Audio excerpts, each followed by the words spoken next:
¿Qué tal? Bienvenidos a Crónicas y Anécdotas Urbanas. Estamos ya en nuestra cápsula número 7 y en esta ocasión nos hemos instalado en la explanada Solidaridad y el puente Manuel Pérez Merino, en el mero corazón de nuestra bellísima ciudad de Villahermosa. Un lugar que está lleno de historia y que ha generado un sinnúmero de anécdotas, pero eso se lo contaremos en otras cápsulas. En esta ocasión me presento, soy Ricardo de la Peña. Víctor de Dios. Armando Reina. Guadalupe Antonio, de gusto.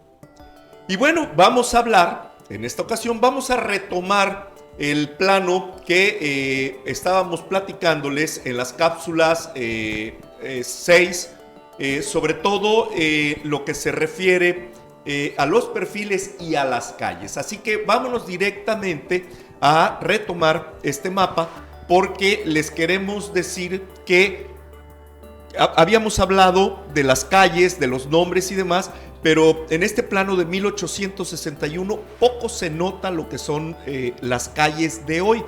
Por eso, Víctor, en su calidad de arquitecto y sobre todo también con ese sentimiento de urbanismo que tiene, trabajó un plano más específico que es con el que vamos a empezar a hablar, pero partiendo de del de 1861, que es el más antiguo que tenemos en nuestra ciudad. ¿Podríamos tener un acercamiento de ese plano en la parte donde está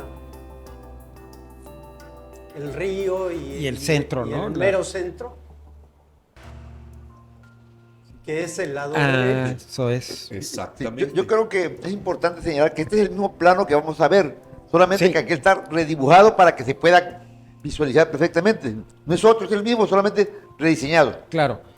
Y sobre todo aquí que tuve que hacer algunas interpretaciones Claro. porque hay mucho caserío disperso en esta época y entonces que son los puntitos negros que se alcanzan a ver aquí en este plano, son caseríos dispersos. Pues. Entonces yo traté como de hacer un agrupamiento un poco más como ordenado y planificado, pues, o sea, para que se pudiera entender qué fue, cómo se veía aproximadamente el lugar, ¿no? O sea, más que nada. Claro, sí, ya pensando en la ciudad de finales ya del siglo XX, ¿no?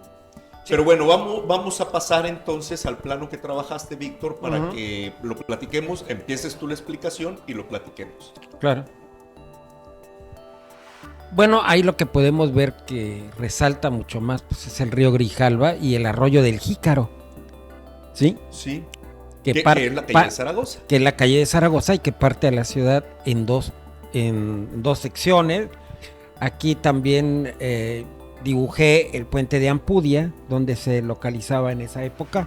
Sí, que en 1882 al gobernador Foucher, ahí de 2 escopetazos, lo mataron. Y bueno, cambia la historia política del estado porque sube otro grupo político que finalmente es el que va a dominar durante prácticamente todo el porfiriato en todo el territorio tabasqueño. En cuanto al arroyo del Jícaro, realmente el trazo continúa hasta la laguna del Negro. Y aún seguía una corriente que desembocaba al río González, porque estamos hablando que en ese año todavía no existía lo que es la traza urbana de Villahermosa. Así es. De hecho, la parte derecha del mapa que ha hecho Víctor, a partir del de 1861, esa parte no existía realmente en la ciudad. No. El límite de la ciudad era precisamente el arroyo del Jícaro. De hecho, aún todavía no existía el río Carrizal. No como tal, porque el nombre era Río González. Así es, pero mucho tal. más allá. Sí. Y de hecho, del otro lado, que no lo pone Víctor porque tampoco está en el plano de 1861, estaría el arroyo de El Gusano. El Gusano, así es. Que delimitaría por la parte sur a la ciudad de Villahermosa. Entonces, esos eran sus dos grandes limitantes de la ciudad en el año de 1861. Que el arroyo de El Gusano viene a ser más o menos donde está el edificio rojo, donde es Paseo Tabasco y Malecón, ¿no? En Ocampo, donde está el edificio Agrisa, en la callecita, que es una callecita sin sentido, que es una cuadrita de 20 metros. Cuando mucho. Ese era el curso del arroyo del Gusano. Y de hecho, si uno es observador, en el malecón, en ese pedacito observa uno que hay una bajadita de unos 30 a 40 centímetros, pero que ese era el cauce del arroyo del Gusano. Que antes se observaba. Porque no Bueno, sí sabemos, es cierto, porque ya no sabemos casi si se va a observar eso. Es cierto, ahora ya casi no. Bueno, sí, es cierto, tienes toda la razón. Ahora con Y ahora las ya obras, no, con estas las obras obras que ya- están haciendo, pues ya Es, pasó Ni la el rastro. historia es posible que ya ni definitivamente. se note, ¿no? Porque Ya ni está se note, modificando porque toda la antes se estructura. notaba, porque había una parte donde Un vadito. antes de llegar al final de Ocampo, donde pega con, Sí, con ahí Paseo daba Tabasco, un ahí columpio. bajaba Sí, ligeramente. un columpio. Sí, El- sí, sí, sin sí. embargo, aunque ya desaparezca, sabemos perfectamente que ese era el sitio. Claro. Históricamente, ¿no? La callecita Ya, marca ya no el estaba, sitio. ya no estaba el arroyo, pues, pero sí y la que huella. salía por Ocampo y seguía por donde ahora es Carlos Pellicer y doblaba en Guimond Caballero, en José Guimond Caballero, y de ahí para conectarse con la laguna de Mallito. Mallito. Sí, Mallito. sí, la laguna de Mallito. Mallito y Ribera de la Pólvora. Y Ribera de la De Pólvora. de la antigua Pólvora. Sí, de la original pólvora, hay que decirlo. Que lo vamos a ver también marcado en este plano que ha trabajado Víctor.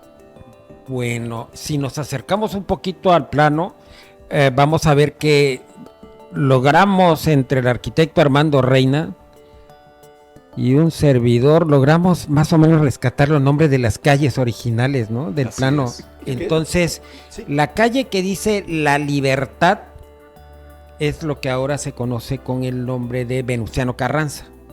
Así Si es. no estoy mal. Así es. Benito Juárez, pues, sigue siendo la calle Benito Juárez, y la calle de Lerdo ya aparece aquí en esa época, ya incluso aparece marcado con ese nombre, y la callecita de Reforma, Así es. que es un pedacito muy pequeño de las y que no tiene continuidad hacia la loma de Esquipulas, ¿no? Perdón, hacia la loma de la Encarnación. Sí, así es. Se corta. Se se interrumpen corta. al dama. Sí. Sí, Pero es porque la pendiente ahí es sí, muy así alta. es. pero tremenda, ¿no? O sea, en el Jaguar Despertado podemos ver Los verdaderamente los terraplenes de terraplenes. sostén de Sí, claro. Digo, y qué bueno porque finalmente no se echó a perder esa lomita. Claro. Se pudo aprovechar para la vivienda, sí. ¿no? Sí, porque si no lo hubieran rebajado, ¿eh?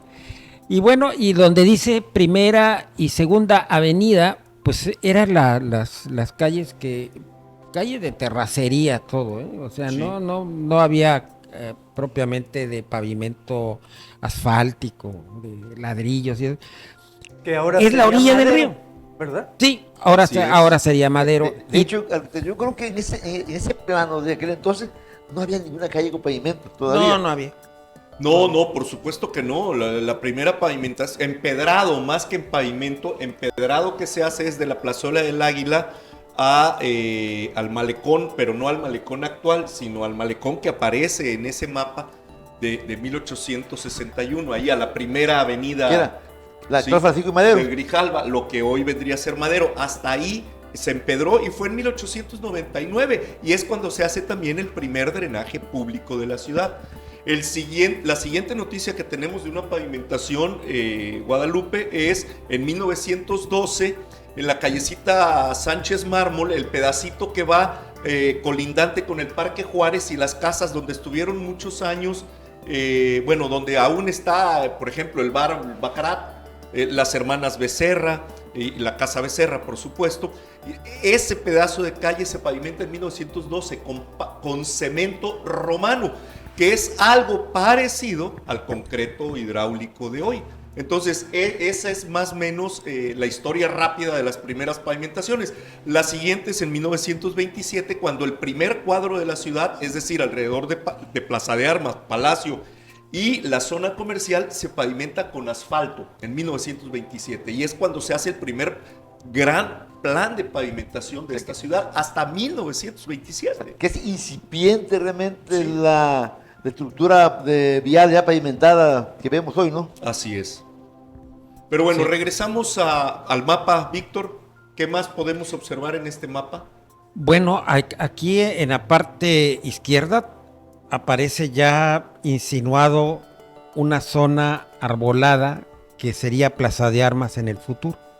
Y ya tiene como trazos diagonales que servían como pasillos, andadores. Así es. Y todavía no aparece el palacio aquí. No, Todavía no está el palacio ni la calle Vicente Guerrero. Vicente Guerrero. Encontramos Sí. ahí un nombrecito, Iturbide, y es que ese era el nombre de la calle originalmente, la calle de Iturbide, que arrancaba de donde hoy vendría a ser el frente de Palacio de Gobierno. Iturbide se iba y se adentraba en el barrio de La Punta. Iturbide terminaba en Ocampo, y uno dice, ¿pero cómo? Pues sí, tenía una bifurcación muy rara. De hecho, todavía hasta hace no muchos años, la diagonal que existe de Independencia hacia Ocampo, pasando el Hotel Plaza Independencia, esa diagonal llevó el nombre de Prolongación de Agustín de Iturbide, hasta no hace muchos años. Bueno, ahí aparece el nombre. Sí. Y aquí todavía ya observo que está el arroyo del Pudia, ¿no? Sobre el Jícaro, puentecito. Bueno, sí, ahí está ahí está el puentecito. Aquí en el Ahí mapa lo se aprecia, señalé. pues, ya. Sí, claro.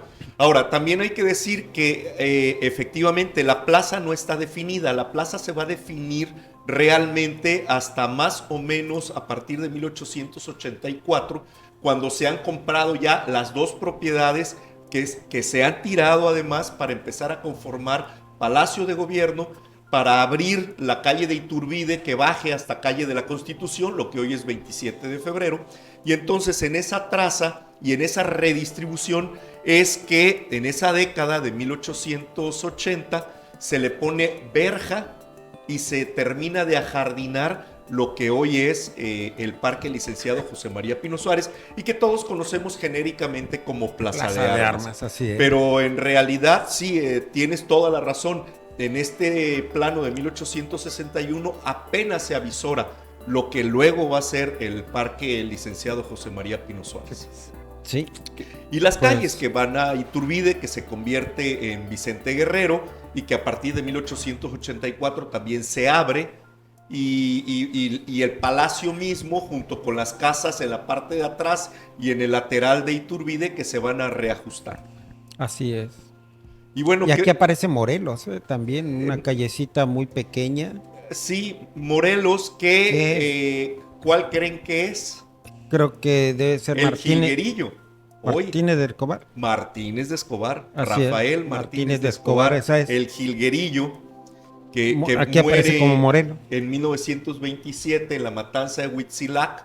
Y ahí tiene ya el nombre de Morelos, pero bueno, es a partir de la matanza de 1927 en que se le reconoce y se le pone, porque además hay que decir que después de Morelos llevó el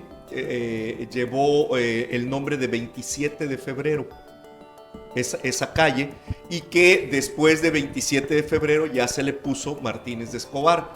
Y la calle de la Constitución, que también se le conoció en ese fragmento, en más o menos donde aparece el nombre de la Constitución, se le conoció como la calle de la Pelota. Y luego, más o menos en ahí ese donde tramo, está, o sea, donde estaría el mercado público, porque ese espacio negro vendría a ser el espacio público, digo, del mercado público, y se le conoció luego ya también como la calle del 27 de febrero. O sea, se cambiaron los nombres nada más de ambas calles, sí, para darle más prestancia al hito histórico que significa para los tabasqueños el 27 de febrero. Y bueno, ese es a grandes rasgos el mapa. No sé si quieren aportar algo más. El interés era básicamente que se identifiquen las calles originales y se comparen con los nombres de las calles actuales y las modificaciones que pudieron haber habido en el transcurso de más de 100 años, ¿verdad? Claro, y sobre todo tomando que es el primer plano o levantamiento oficial que se hace en ese periodo, ¿no? Claro, no existe otro, es el primero de arranque para lo que sigue en el futuro, ¿no? De nuestra planeación urbana. Así es, Guadalupe, efectivamente. Y bueno, pues con esto, amigos, nos despedimos.